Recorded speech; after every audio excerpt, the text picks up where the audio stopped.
Hello, I'm OmnusI, your game master this evening here in my lair.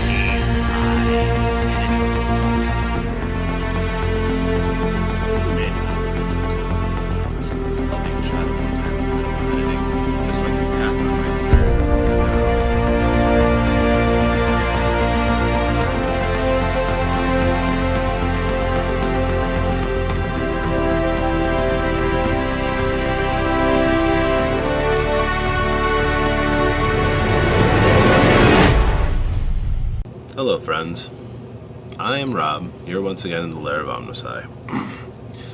Still unfortunately not in peak form. I keep trying to record, my voice just isn't up to it, so again, I can't do a proper lair of OmnusI at this time.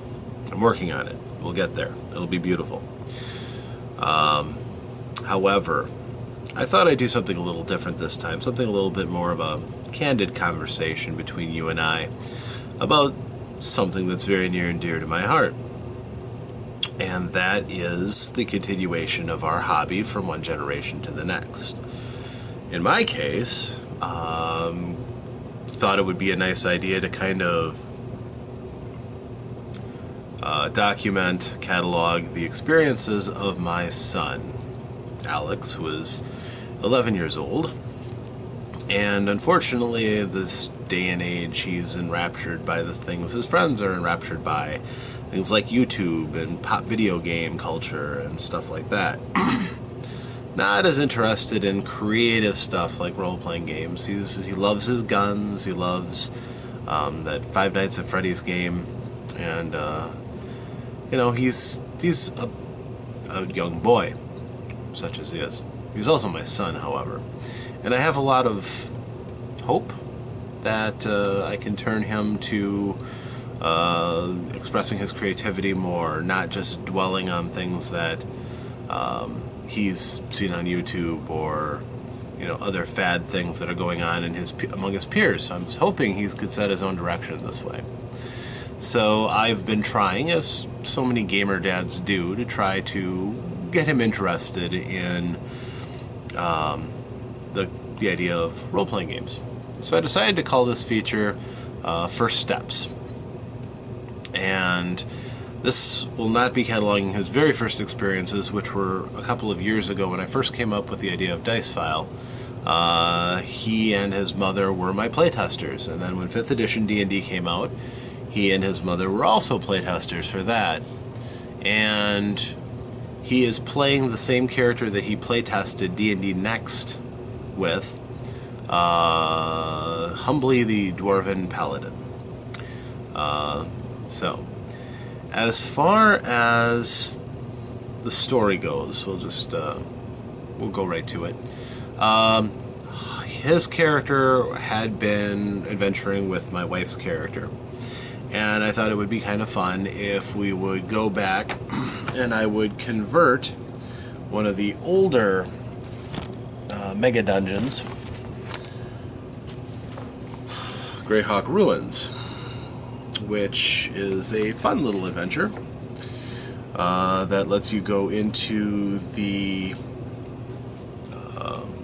character avatar of Gary Gygax, Zagig the Mad Mage, or at least one of his avatar characters, and explore through, and it's a classic dungeon crawl.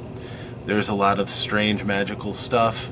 There is a lot of straight-up monsters. There's a lot of good dungeon design in it. And it's charming enough that I thought it would make a great backdrop for an adventure. However, neither of them really were all that keen on dungeon delving to a great extent. So they went in for a bit. They, I believe, cleared out the first level with some NPC help. And we're starting to go down to the second level, and it just kind of turned into a slug, and they stopped playing. It did continue from D&D Next up till when 5th edition actually came out. So they first tried my wife played a monk of the elemental persuasion, and Alex was playing a dwarven paladin, which, you know, gave him survivability. His character, he rolled for everything, so his character rolled pretty well. He's got 18 strength, which doesn't hurt. He's also been incredibly lucky with his hit dice. I'm not cheating for him, but he's managed to roll maximum hit points up to 3rd level. He just got to 3rd level tonight, so without his mother there. And honestly, she's a little frustrated because she remembers being in a group with her peers. I used to run games for her and the significant others / wives of several of my friends, an all-ladies group. It was interesting. I'll have to do a video about that sometime. But I digress. She's used to a little bit more nuance and player conversation and characterization. Alex is still wrapping his head around the rules, and he likes exploring every detail. My wife can quickly sort out what's just background because I narrate a lot, and I give lots of extra details so that they can cement the situation or a locale in their minds. I try not to go with just bare bones description. I try to add a little extra. Unfortunately, he latches onto that little extra. And I shouldn't say unfortunately. It's challenges me as a game master, but it frustrates her because he would spend a half an hour talking to some young boy that they met who has no information and no meaning to the story. But because I narrated that there's a young boy crossing the street, he'll want to know why that boy is there and what his purpose is and what he might know. So she's not excited about role-playing with him as much as I am excited about role-playing with him because I can't wait to see him develop as a gamer. You'll have to excuse me, I'm still a bit on the under the weather. So, he started in the small made-up suburb town of Glenhaven, outside of Greyhawk. Their adventures had taken them into Greyhawk City, so that they could level up and do some city venturing. Again, they weren't as interested in the strict dungeon crawling as much. I still have hopes that he'll get in there because there's some fun things in Greyhawk Ruins that I think he's really going to enjoy. So I had him in the town of Glenhaven, where I made it fairly clear that there was really nothing going on. He was in the tavern. I told him there was the barkeep, also owner, a barmaid, serving girl, his adopted daughter, although he didn't find that out. Another stranger, the NPC I put in to go with him and assist him, who was a rogue, and a group of carpenters who had just finished a job, so they came in to have a few drinks, which turned into a lot of drinks. But being commoners, they didn't tip, they were just kind of being drunk and unruly. Which, again, to stress, that's really low traffic for a tavern where you might hope to get any real adventure. I just kind of wanted to prod things along and see if you wanted to go to the dungeon or if you wanted to explore other options. So he just, at first, just wanted to sit and drink. His character had leveled up to 2nd level, although he had enough experience for 3rd level now. But he was just kind of enjoying himself. So he had a drink. He had a beer. You know, Alex doesn't like the idea of alcohol, especially doesn't like the idea of me or his mother drinking alcohol. He thinks it's a bad thing, and I hope he keeps that for some time to come. He knows what it is, though, and he thought, I'm playing a dwarf. My dwarf is going to indulge in some alcohol. Well, the bartender told him that, you know, all he had was beer, nothing outstanding. He had nothing real under the cupboard. I intended that if I was going to use this small little town as a base for the Greyhawk Ruins, I'd let them flesh it out and build up the town as they saw fit. The only thing that the town really had was a large ranch that had cattle, but they also raised mastiffs as war dogs. Something they could do. So he talked to the shadowy stranger. He wasn't that shadowy. He had a red shirt on, and despite the fact that he was a opportunist who had already previously gone out with several adventuring groups and come back as the sole survivor, so he had some funds on him, and he wasn't evil. I don't think my son really needs to learn about the darker shades of role-playing just yet. Many of the NPCs that he's dealt with have been forthright and earnest, especially those he finds in his own temple. He hasn't really had to worry about those he couldn't trust. He did have a few role-playing encounters, though, with people who wanted to take advantage of his naivete. And, for example, he had a drink spiked by somebody who tried to, get the dwarf drunk so that they could beat him in a game. Well, he blew through this the saving throw easily enough. He's got a 16 Constitution, and he's a paladin, so Constitution's his friend. So they didn't do it, and so he's very suspicious of people who are shady. This guy was not quite the epitome of shady. He was being friendly. He was more of a social rogue. I didn't have him as the evil, slip behind, cut your throat type rogue. So he talked to him for a bit. I gave him some good advice.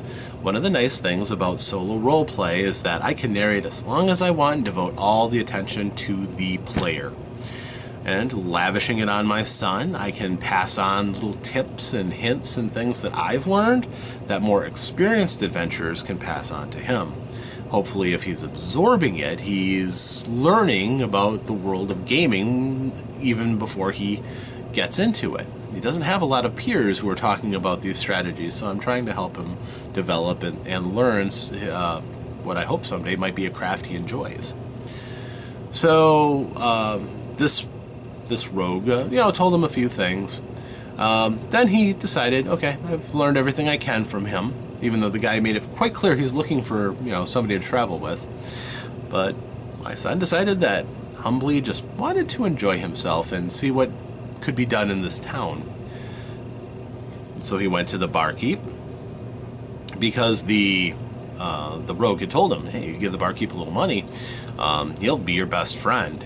There's not a lot of adventurers that come in here, and there's not a lot of townsfolk who spend a lot of money here, so he's probably not doing as well as he thought he would be doing, having an inn fairly close to a notorious dungeon like the ruins of Castle Greyhawk, or ruins of the Towers of Greyhawk. So he went to talk to him, and to make him feel better, they had found some gold when they went in and delved before with he and my wife and the NPC. So he had 2 bars of gold worth 75 gold pieces. Now, one of the things I understand, and a difference between second edition when Greyhawk Ruins came out and 5th edition, is that money has a different value. Money is more valuable and scarcer in 5th edition, typically. However, it's fun finding treasure. I didn't really nerf the amount of treasure that they found in their quests, so they could have been rather comfortably well off. The first level didn't have a great deal. The second level had some more. They didn't get all the way through that because there was some nastiness with giant ants and things. But, he's walking around with a pair of gold bars that are worth 75 gold. He had a couple of golden darts worth 20 gold. He had some cash. He had a couple of healing potions and stuff, so he wasn't poorly equipped. So to make the bartender feel better, he gave him one of his gold bricks, also to pay for his drink. 75 gold tip for a second level paladin. Well, he was the best friend of that bartender ever, who offered to sell it to him for another bar of gold. He wisely decided he didn't want to be a bartender, so he passed on that, but his drinks are fine, and he's not going to have to pay for food or lodging there for a long time. So he talked to him, and the bartender said, well, yeah, that guy is a little on the shady side, but You know, I've seen him come in with a couple groups. He seems to be the only one who comes back, so watch your back with him. But yeah, I don't think he's evil. He's just got bad luck for the people around him. And he was like, "Oh yeah, your serving girl looks like she's really bored." And he's like, "Yeah, well, the place is clean. We don't have a lot of customers, and the only ones who are really here are those carpenters who aren't tipping her at all. So they should tip her." Well, they're already spending money. They don't make a great deal, so it's kind of an understood thing that they're not going to tip a great deal. They're drinking the cheapest stuff we have. Oh, she should get tipped. Well, you know, you could tip her if you wanted to, but you don't have to worry about paying her for drinks or anything like that. So he goes over to he has his paladin go over to the barmaid and go, "I'm sorry that you're bored." And she's just like, "Well, these guys aren't giving me any tips or anything. I like you and the other guy enough. You're good tippers." So eventually he's like, "I'm just going to go out and walk around." And he had heard from the bartender that there's a rancher who was having problems with some sturges that were attacking his cattle. So he walks out the door and he hears, "You're not going to make it if you go up by yourself." He turns around and there's the guy in the red shirt, the rogue, who's leaning up against the wall saying, "Have you ever fought a sturge before?" "No." "Well, once they get their beaks into you, if there's nobody there to help pull them out, they can drain you of all your blood before you have a chance to swing a couple of times. You need another person, if for no other reason, just to keep them honest and help you to strike the death blow." And that finally convinced him, so they went off to the ranch together. And this is just an impromptu thing I threw together. This wasn't a planned encounter, but it was something that allowed him to stretch his role-play muscles a little bit. Through it all, he did an admirable job of trying to think of what his character would say. This is something he wrestles with in real life. Sometimes just the wrong words don't come to his mouth, or they can't bring the right ones up, and that frustrates him. So he and the rogue, whose name escapes me at the moment, Rostov the rogue. I use a lot of alliteration when I'm doing off-the-cuff things. Hello, Magic. Thank you for coming.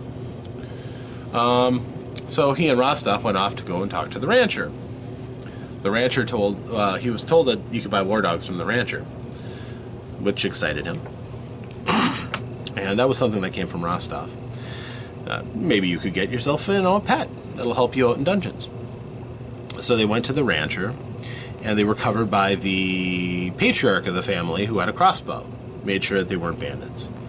Then they negotiated price. I let him, have some say in negotiating price. The guy offered him a cow, and they're like, "What are we going to do with the cow?" So then he offered them the price of a cow, which is 10 gold in the book. I'm like, "Yeah, 10 gold. That sounds about right for a commoner." And Alex is like, "Okay, sure, that sounds good."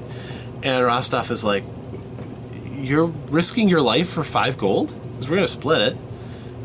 "Well, they're just sturges." "What's a sturge?" Well, he's not going to like sturges. This is a miniature of a sturge. As you can see, it is a winged nightmare that looks like a mutated giant mosquito, which seems to fit it. It's leathery rather than feathered, and it's got a large proboscis, which it's very sharp, and the thing has a high dexterity, so when it jabs you someplace tender, and if it can latch onto you, it gets automatic hits as it drains your blood. Very nasty. If you have a lot of hit points, you can kind of wait them out, because they only drink so much blood, but it's not pleasant. So their negotiation didn't go well. They agreed to do it for 10 gold because that's what the paladin said. And the old man was going to hold him to it. So he gave him a torch. He's like, "Go out that way till you get to the marshy ground. You'll probably hear them before you see them. torch will make sure they see you too, and they will come and investigate. So, okay, well, we want them to investigate, so that's good. It's getting dark.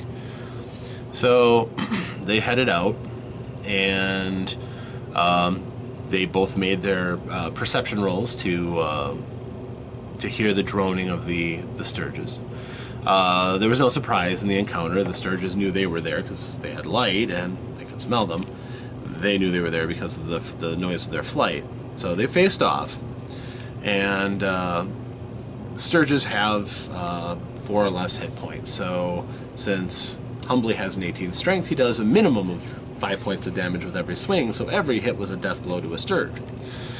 On the other hand, the Sturges had a difficult time hitting him because he has a 19 armor class. He is quite well armored. They needed that because the Sturges attacked in a mass. The rogue was slightly offset behind Humblee, making sure he's spotlighted for the torch. So 4 of them attacked him.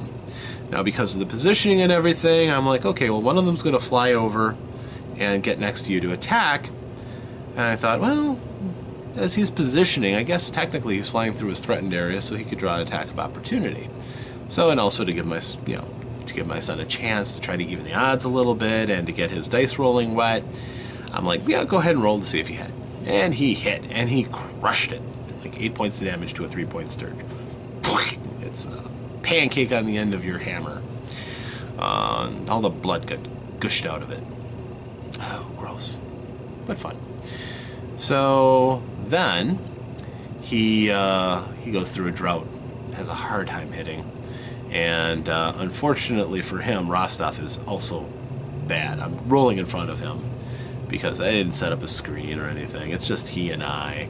I have my my simple battle mat that is just square, what, 25 inches by 25 inches. One of my oldest ones that I just use for porting around to cons and stuff. I rarely use it in the main game, but I unrolled it for this. So, they had the positioning and everything, and they were trying to fight. But it really wasn't until Rostov realized he's just not hitting these things. So he's using his action to aid Humblee, which gives him advantages in his attack. So he's rolling 2 dice. The Sturges hit Humblee first, started sucking blood before he finally killed it. Then they hit Rostov. Rostov can't take a lot of punishment. And Humblee got hit again. So now they're starting to get drained, and it's getting serious. So Humblee heals himself. I reminded him, well, do you have other things that you want to do? You're down to single-digit hit points. He got dropped down to 7. So then he used all of his lay on of hands on himself, brought himself up to 10 hit points, and up to 17 hit points. And he proceeded to continue fighting. Rostov dropped because the one on him, he tried to aid Humblee, but the thing took him down. Humblee smashed the one that was killing him. It would have kept draining him of blood, and that would have caused him to fail death saving throws. So he squished it, and he turned around and he made the remainder of his attacks, which allowed him to clean house and kill off the rest of the Sturges. For Rostov's second death save, I rolled a natural 20, just as the creatures were dead.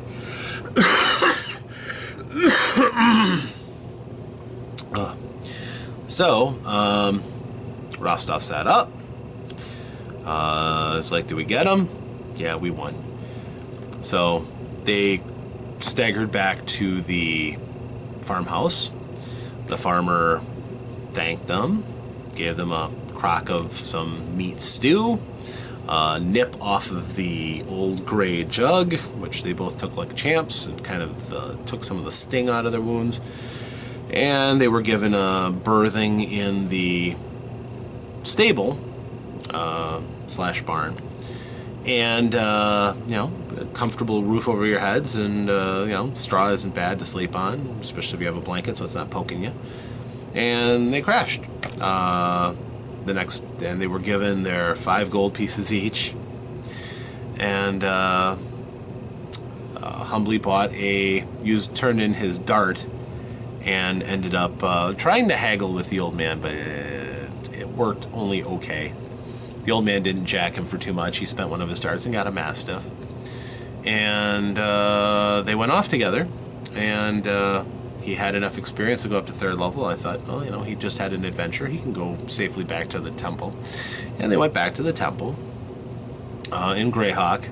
They had a brief bit of negotiation with the guard, who taxed them for all the weapons that they had on them. Role played out how Rostov had numerous daggers hidden around his body, but the guard spotted him, so he got charged. The guards are good at that. And, you know, Humblee had a little banter with the guards. The guards are suspicious of anybody who's bringing a small weapon shop into the town, but, you know, he didn't have any problems. And they got to the temple, and he got to train. He talked to some of the other priests. Because he's kind of doing more soloing stuff, I thought it would be nice to give him a minor magical item. And they have beautiful illustrations in the Dungeon Master's Guide. So he got a Ring of Featherfall, which, as far as I'm concerned, that's something that almost every fighter should have. For all the pit traps and, you know, cliffhangers that fighters can get through, they have no innate ability to stop that kind of damage or deal with that situation. So Ring of Featherfall just made good sense, what you give to a Dwarven Paladin. He chose the Oath of Devotion, so he is the White Knight style of Paladin, as opposed to one of the others. I had altered the Oath of the Ancients to be more about ancestor worship, and I think maybe I should post that. You guys might be interested in that too. I'll think about it. I believe that those things should be changed to fit your milieu, and the Ancients making it more of a faith thing is one thing. The Dwarven Oath of the Ancients should be to uplift the Dwarven peoples and to punish the Underdark races that menace them. So their oath would be against demons and abominations, I would say. So, you know, beholders, illithids, things like that. And but he chose the Oath of Devotion, so he's got the ability to turn undead and fiends, and he has the ability to enchant his weapon for a short time, so that he's got a magical weapon, effectively, when he blesses it. So yeah, and he got another 10 that he rolled, so now he's got 39 hit points at 3rd level. Kid's got golden dice. I bought him for him, he should. We had fun. We played for a good chunk of the night after we got our chores done, so, and unfortunately my voice is just about gone again. So I am going to sign off. This is a supplement. Again, I haven't forgotten you. I haven't forgotten the lair. I am trying. I need to heal a bit more. This is about as much as I can do. But you are in my thoughts, and I've got another couple days of work, but I hope that by this weekend I can churn out some quality material. I have lots ready. I just need to get better. So thank you. Love you all. Please, if you haven't, subscribe when I put this stuff out. I'd love for you to see what I have. I can't wait. And you know, like, share, what have you. This should be a nice little segment, as anybody who loves the story of a young boy or girl, you know, kids, finding role-playing and enjoying it in their lives. I've read lots of blogs about, you know, the next generation coming along and some wonderful stories, and I'd like to share mine with you as well. So this is Rob here in the Lair of OmnusI again, with my first steps for my son. Thanks for listening. I hope you enjoyed this. You have a wonderful day and safe journeys.